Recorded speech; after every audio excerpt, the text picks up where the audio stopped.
Shalom, shalom, peuple de Dieu. Que le Seigneur nous bénisse abondamment. Nous avons entamé un nouveau mois. Amen. Le chiffre 11, souvent, quand vous le voyez dans sa signification biblique, c'est un signe qui n'est pas véritablement bon. Parce qu'il est à la plupart du temps associé à la rébellion. Il est la plupart du temps associé au mal, au péché, en tout cas à quelque chose qui n'est pas bon du tout. Amen. Nous allons voir l'enseignement, sinon l'exhortation de ce soir.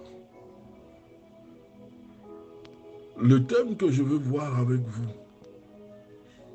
l'important est de remarquer. Genèse 40, le verset 6. La Bible nous dit ceci.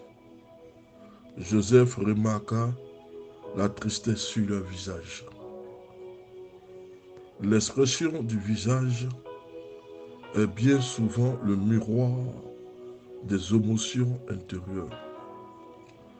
De la manière dont nous voyons ton visage, le reflet que nous donne ton visage à l'extérieur, ça nous permet de définir si c'est une personne qui se sent bien, qui se sent mal, si c'est une personne qui est joyeuse ou si c'est une personne qui est dans des atroces souffrances. Donc l'expression de ton visage va nous refléter la vie intérieure. Joseph a remarqué la tristesse qui se peignait sur le visage du boulanger et sur celui du sommelier. Ces deux personnes avaient été jetées en prison, venaient d'être jetées en prison. Et Joseph, malgré sa souffrance, Joseph trouva de la joie à aider et à toucher le cœur de ces deux hommes en prison avec lui. Lui, Joseph, était de la joie, malgré sa souffrance, malgré ses prisons, ses années de prison. Il est dans la joie de retrouver des frères et sœurs qui vont partager, avec qui il va partager la même souffrance et la même compassion.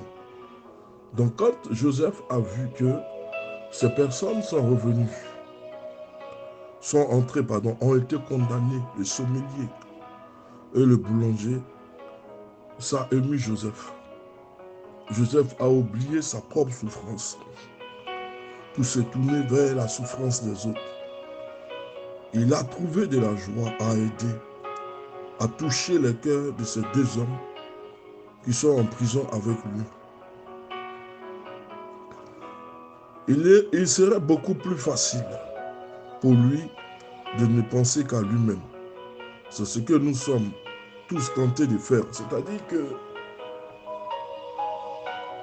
la plupart du temps, c'est ce que nous entendons dire. Moi, je suis dans la souffrance. Ma souffrance n'est pas encore terminée. Je vais aider celui qui est dans une souffrance. Mais regardons l'attitude de Joseph. Joseph était en prison. Et deux autres personnes comme lui ont été condamnées dans la prison, le sommelier et le boulanger. Mais Joseph a trouvé de la joie à pouvoir les aider. Il a oublié sa souffrance. Il n'a pas dit comme nous avons l'habitude de dire. Il est dans la souffrance, je suis dans la souffrance, je n'ai pas encore fini de régler mes problèmes, je vais aller régler le problème des autres. Non. Joseph, lui, il a trouvé là de la joie, de la compassion, à aider les personnes qui sont dans la même situation que nous.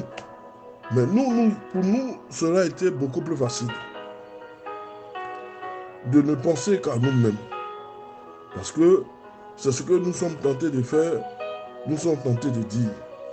Mais cela n'aboutit à rien, sauf à l'isolement et à l'insatisfaction. Beaucoup sont dans l'isolement et dans l'insatisfaction parce qu'ils ont les propos que nous disons la plupart du temps. Moi, mes enfants, ma famille, ma maison. Le reste, On s'en fout de leur souffrance. Mais un enfant de Dieu ne raisonne pas comme ça. Un enfant de Dieu raisonne par compassion. Il voit des personnes qui sont dans la souffrance. Il sait qu'il est dans la même souffrance. Mais si nous nous occupons des autres, parce que le ministère, dans le ministère, nous aurons des souffrances, nous aurons des problèmes, des tribulations. Mais Dieu enverra toujours des personnes qui sont dans la même position, dans la même tribulation, la même souffrance avec toi. Mais la différence entre toi et la brebis, c'est que toi, tu es un berger. Et tu ne peux pas regarder à la souffrance de la brebis, à ta propre souffrance, pour dire que non, moi, je ne peux pas m'occuper de la souffrance d'une brebis. Alors que moi-même, je suis dans une souffrance. Comment vais-je aider quelqu'un qui est dans la souffrance? Ou certains me diront, mais si tu sais Dieu, pourquoi tu es dans la souffrance?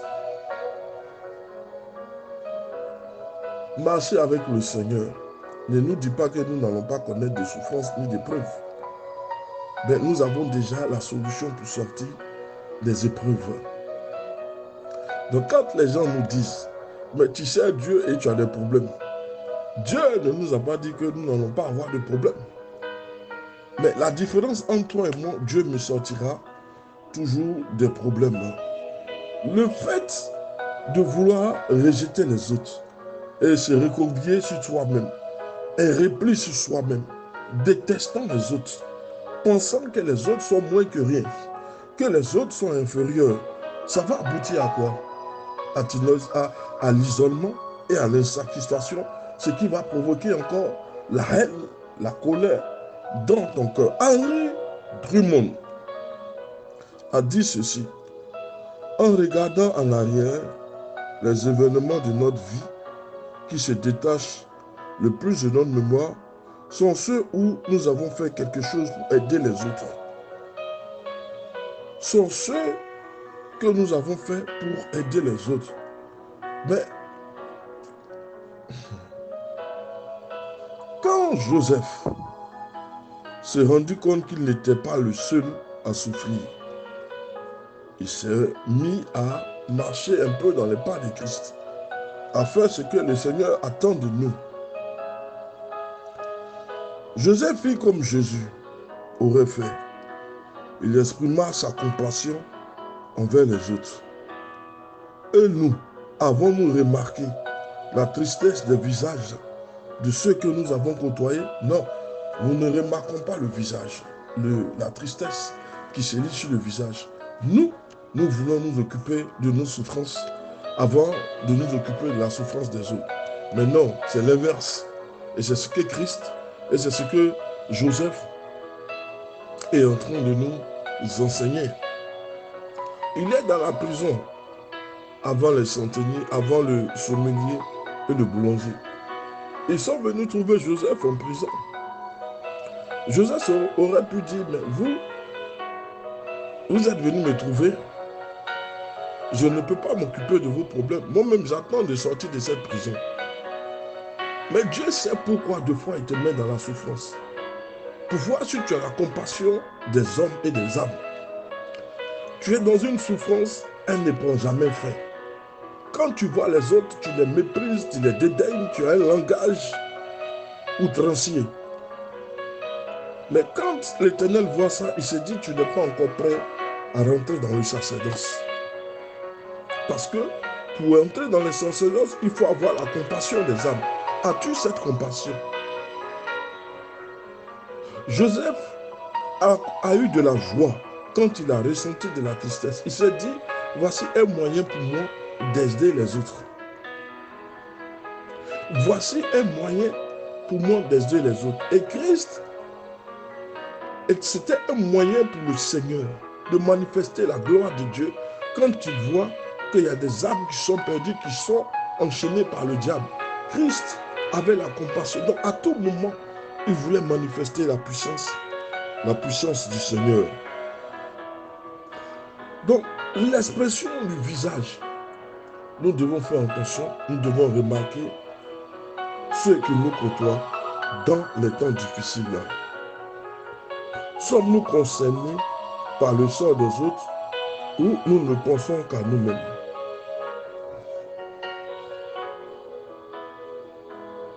un mot d'encouragement peut être d'une grande importance pour quelqu'un qui lutte avec ses difficultés. René Bazin écrit ceci: le meilleur remède pour pallier les maux de notre époque était de nous consacrer à ceux qui sont tombés si bas, qui ont tout perdu, jusqu'à l'espoir des jours meilleurs. La compassion des âmes nous permet de faire attention et de lire l'expression qui sont sur les visages.